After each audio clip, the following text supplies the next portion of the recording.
विश्व नाटक के हूबहू पुनरावर्तन का सिद्धांत पुरुष, प्रकृति और परमात्मा के बीच खेला जा रहा यह अनादि अविनाशी विश्व नाटक अनेक मूलभूत सिद्धांतों पर चल रहा है।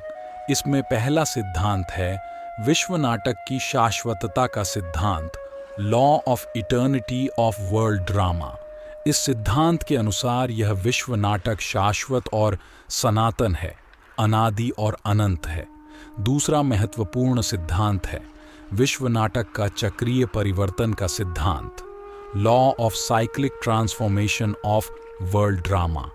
यह सिद्धांत कहता है कि यह विश्व नाटक अनादिकाल से चक्र के रूप में चलता आ रहा है और अनंत काल तक चक्र के रूप में ही चलता रहेगा। इसे हम विश्व नाटक की चक्रीयता का सिद्धांत, law of cyclicity of world drama भी कह सकते हैं। उसी से संबंधित विश्व नाटक का तीसरा महत्वपूर्ण सिद्धांत है विश्व नाटक के हर चक्र, साइकिल में हरेक के पार्ट का हूबहू पुनरावर्तन का सिद्धांत। अर्थात विश्व नाटक के हर चक्र में हर घटना का हूबहू पुनरावर्तन होता है। हम इसे हूबहू पुनरावर्तन का सिद्धांत, लॉ ऑफ आइडेंटिकल रिपीटिशन कह सकते हैं।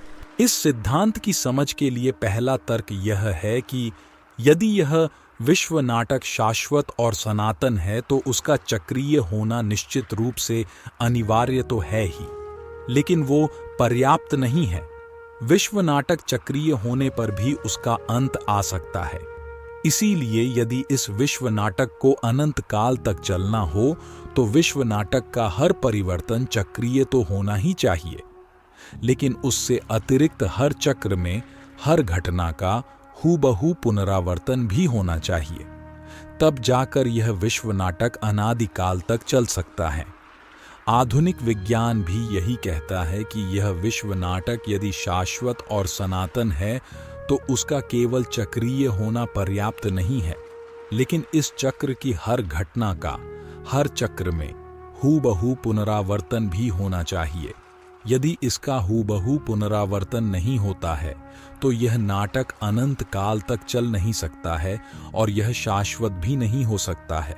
आइए इसको विज्ञान की दृष्टि से विस्तार से समझते हैं। कंपन शास्त्र, थियरी ऑफ वाइब्रेशन के एक सिद्धांत के अनुसार यदि किसी चक्रीय प्रक्रिया या प्रणाली का एक चक्र साइकिल दूसरे चक्र साइकिल से आवधिक समय, पीरियोडिक टाइम एवं आयाम, एम्पलीट्यूड के संदर्भ में भिन्न है व बदलता रहता है तो दो संभावनाएं उत्पन्न होती हैं। या तो प्रणाली का समयांतरे विचलन, डाइवर्जेंस हो जाता है और अंत में उसका विस्फोट हो जाता है और अंत आ जाता है, या तो प्रणाली का अभिसरण, कॉन्वर्जेंस होता है और अंततः धीरे धीरे मंद होकर प्रणाली स्थगित हो जाती है। इस तरह दोनों परिस्थिति में अंत निश्चित है। आइए अब देखते हैं कि यदि हर साइकिल का हूबहू पुनरावर्तन, रिपीटिशन होता है तो क्या होगा। इस परिस्थिति में न तो कोई विचलन, डाइवर्जेंस होगा, न तो कोई अभिसरण, कन्वर्जेंस होगा। इसी वजह से न कभी उसका कोई अंत होगा। चक्र, साइकिल अनंत तक चलता रहेगा। आकृति से यह बात अच्छी तरह से समझ सकते हैं। निश्चित रूप से इसका अर्थ यह हुआ कि यदि किसी चक्रीय प्रणाली को अनंत काल तक चलते रहना है तो प्रत्येक चक्र, साइकिल का हूबहू पुनरावर्तन होना आवश्यक ही नहीं लेकिन अनिवार्य भी है। इस सिद्धांत के अनुसार इस विश्व नाटक के बृहद चक्र का, जिसको सृष्टि चक्र भी कहा जाता है, उसका हर साइकिल में हर घटना का एवं हर परिवर्तन का हूबहू पुनरावर्तन होता है। इसी कारण उसकी शाश्वतता एवं सनातनता बनी रहती है। श्रीमद् भगवद गीता में भी कहा है कि इस सृष्टि चक्र में अर्थात विश्व नाटक में सर्जन और विसर्जन का बार बार पुनरावर्तन होता रहता है। सर्वभूतानि कौन्तेय प्रकृति यान्ति मामिकाम कल्पक्षये पुनस्तानि कल्पादौ विसृजाम्यहम्। अध्याय 9 श्लोक 7। अर्थात हे कौन्तेय, कल्प के अंत में सभी प्राणी समुदाय मेरी प्रकृति में प्रवेश करते हैं, अर्थात वे मुझ में समा जाते हैं, और जैसे ही अगले कल्प का प्रारंभ होता है मैं अपनी शक्ति से सबका फिर से नवसर्जन करता हूँ।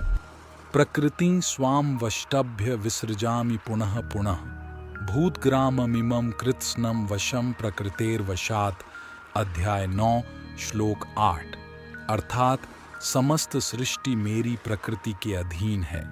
यह सृष्टि मेरे प्रकृति से बार बार रची जाती है और मेरे ही संकल्प से अंत में विनाश होती है। ओम शांति। मित्रों, आज की हमारी यह प्रस्तुति यहीं समाप्त होती है। यह प्रस्तुति आपको कैसी लगी कमेंट्स में जरूर बताइएगा, और अगर आप हमारे चैनल पर नए हैं तो हमारी चैनल को सब्सक्राइब अवश्य कीजिएगा। तो मिलते हैं अगली वीडियो में। तब तक के लिए अपना ख्याल रखें। धन्यवाद। नमस्कार।